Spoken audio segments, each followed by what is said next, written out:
দীর্ঘ অপেক্ষা প্রতীক্ষান করার পর অবশেষে দেশের বাজারে লঞ্চ হয়ে গেল techno Camon 50। Official price point 8/128 30,999 টাকার মধ্যে পাওয়া যাচ্ছে। দেন 8256GB 34,999 কিংবা অলমোস্ট 35,000 টাকা। তবে এই ভিডিওতে আমি ওভারঅল স্মার্টফোনের স্পেসিফিকেশন এবং প্রাইস অনুযায়ী ভ্যালু ফর মানি কিংবা এর থেকে কি বিকল্প সমাধান রয়েছে কিনা টুকিটাকি সমস্ত প্রশ্নের উত্তর থাকছে এই ভিডিও। তবে তার আগে लाइफ में कुछ अच्छा करो यार।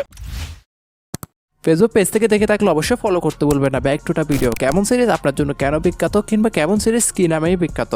এক কথায় টেকনোর ক্যামন সিরিজ তাদের ক্যামেরাকে কিন্তু রিপ্রেজেন্ট করে থাকে, আমরা সচরাচর সবাই জানি। তাই তার ক্যামেরা সেগমেন্ট নিয়ে আগে কথা বলা যাক। ব্যাকে দেখে মনে হতে পারে কোয়াড ক্যামেরা সেটআপ, কেন জানি না ক্যামেরা বামটা কিছুটা S26 সিরিজের কিন্তু ভাইব তুলে ধরে, যার প্রাইমারিতে সনির LYT700CR OIS যুক্ত 50 মেগাপিক্সেলের প্রাইমারি সেন্সরটাই কাজে, সেকেন্ডারিতে 8 মেগাপিক্সেল এটি ডিসেন্ট আলট্রা ওয়াইড। তবে 30K প্রাইস পয়েন্টের মধ্যে এরকম ডিসেন্ট একটা ক্যামেরা রেজাল্ট আমি আশা করি না। তার সাথে ফ্রন্টে 32 মেগাপিক্সেল একটি সেলফি ক্যামেরা। অল ওভার যদি ব্যাক ক্যামেরা কোয়ালিটির কথা উঠে, ছবিতে যদি হেভি লাইট কিংবা লো লাইট চলে আসে সেই ক্ষেত্রে দেখলাম যে মোটামুটি ভালোই এসে কন্ট্রোল করতে পারছিল।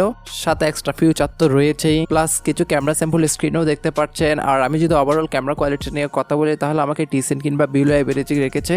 কথাটি বলার কারণ আপনার চোখ কপাল ওঠার বিষয় না, কারণ হচ্ছে কি 30K প্রাইস রেঞ্জের মধ্যে আমরা কোনো প্রকার টেলিফোটো লেন্স পাচ্ছি না, এটাই দুঃখজনক বিষয়। তাকে ওভারঅল রেটিং করার জন্য IP68 এবং 69K রেটিং থাকে, আপনি আন্ডার ওয়াটার ফটোগ্রাফিও করতে পারছেন। সাথে মেটার স্ট্যান্ডার্ড 810 এর কিন্তু সার্টিফিকেশন রয়েছে, ফলে স্মার্টফোনটি বেশ শক্তপোক্তই বোঝা যায়। হাতে নিলে কিছুটা চিপ এবং প্রিমিয়াম উভয় মনে হতে পারে। ব্যাকে গ্লাস, তার সাথে ফ্রেমে প্লাস্টিক ইউজ করেছে, তবে এখানে ফ্রেমে অ্যালুমিনিয়াম দিলে ভালো হতো, যাতে আমরা সেকেন্ডারি স্পিকার থেকে শুরু করে সেকেন্ডারি মাইক্রোফোন আর ওয়ান টেপ AI বাটনটাও থাকছে।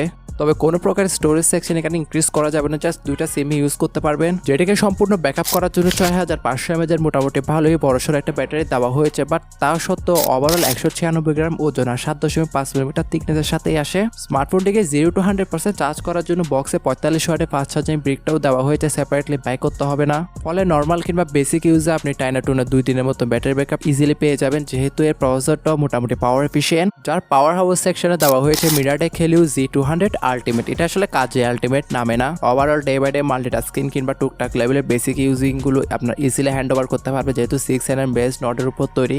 পাশাপাশি ভারী কিংবা হেভি গেমগুলো আপনি প্লে না করলেই বেটার হবে, যদি প্লে করেন না আপনি লো কিংবা মিডিয়াম সেটিং এ রেখে প্লে করতে পারবেন। পাশাপাশি যেহেতু LPDDR4X RAM আর UFS 2.2 এর স্টোরেজ টাইপ থাকায় রিড এবং রাইটের স্পিডটাও যথেষ্ট ক্যাপাবল পাচ্ছিলাম আমরা। তবে আপনারা যারা মিডিয়াম ইউজার রয়েছেন এটা তাদের জন্যই, যারা হেভি ইউজার রয়েছেন তারা দূরে থাকার চেষ্টা করেন। আদারওয়াইজ ভিডিও লাস্টে কিন্তু আমি এর থেকে বেটার অপশন নিয়ে আলোচনা করব, যা বর্তমানে out of the box Android 16 আর ব্যাক এন্ড হাইওয়ে 16 এর সাথেই এসেছে। আর তাদের UI সম্পর্কে জানেন, কিছুটা প্রি ইনস্টল অ্যাপ এবং অ্যাডস রয়েছে যেগুলো চাইলে আনইনস্টল কিংবা অফ করে দেওয়া যায়, যাতে ইন ফিউচারে 3 বছরের মেজর আপডেট দেওয়ার প্রমিস করেছে তারা। স্মার্টফোনটিতে জাইরো সেন্সরের পাশাপাশি লিকুইড কুলিং সিস্টেমকে ইউজ করেছে, ফলে হিট হয়ে গেলে কিন্তু খুবই তাড়াতাড়ি আপনার স্মার্টফোনটিকে আগের অবস্থায় ফিরিয়ে আনবে। তবে এখন সর্বশেষ প্রশ্ন থেকে যায় না যে মাল্টিমিডিয়া কিংবা আমি ডিসপ্লে কোয়ালিটি কেমন পাচ্ছি। যার ফোনটা ইউজ করা হয়েছে 144 হার্জের অ্যামোলেড 1.5K রেজুলেশন একটি 6.78 ইঞ্চি মাপের ডিসপ্লে।